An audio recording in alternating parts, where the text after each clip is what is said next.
What I'd like to do now is to return to Westminster, where a cross-party amendment is being tabled today that would, in effect, limit the government's financial powers in the event of a no-deal Brexit. Lots of other Brexit news for us to consider today as well. And I'm pleased to say that the Business Minister, Conservative MP Richard Harrington, is joining us now. Minister, thanks very much for joining us.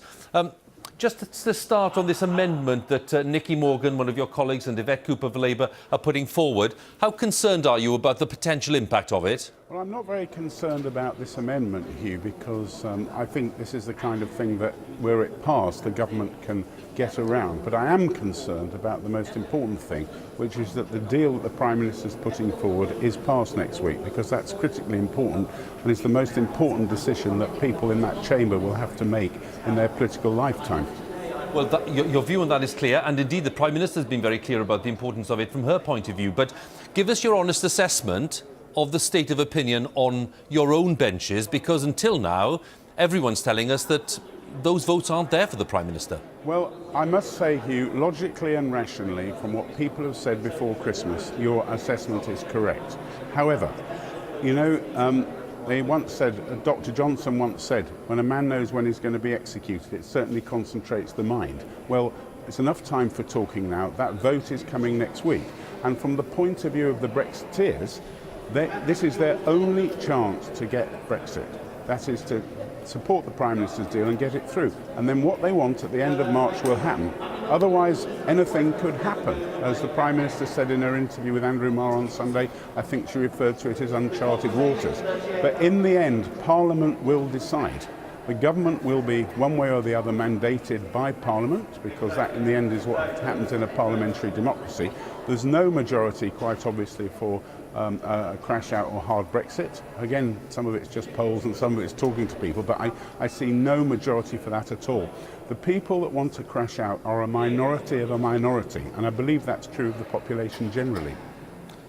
When you take the message, you know, the message you gave us just a few minutes ago about the importance for the Brexiteers to realise that this is their chance, when you put that message to colleagues of yours, what do they say to you? Are they more receptive today than they were, let's say, a month ago? I have not noticed it, but as I say, the time has not yet come, because they're faced, from their point of view, all they want more than anything else is to us to leave the European Union, and that is how people voted, and their only way to achieve that is to support the Prime Minister's deal, because no deal is not a viable alternative. It would be a disaster for business and jobs, and certainly my job as Minister for Business and Industry, in the event of no deal, would be almost impossible to do. What happens, lots of viewers are asking us this, Minister, all the time, what happens if that vote goes against the Prime Minister next week? I know you want to win and all the rest of it, we understand that, but what are the most likely options available then? What would you be saying to colleagues at that point?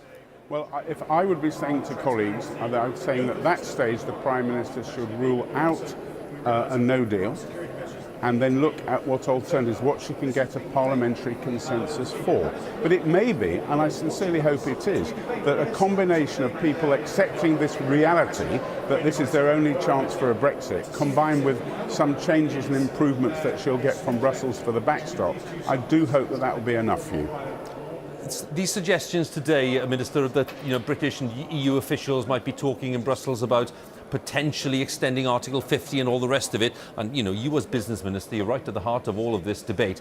Do you sense those talks are happening or not? I actually have no idea. I've certainly, the number 10 spokesman, I understand, said this morning that that was not happening and that there is no possibility of extending Article 50. I actually don't know. But the government, of which I'm included as Business Minister, senior level, will have to look at what options are available. And it could be that extending Article 50 is one of them. Or revoking Article 50.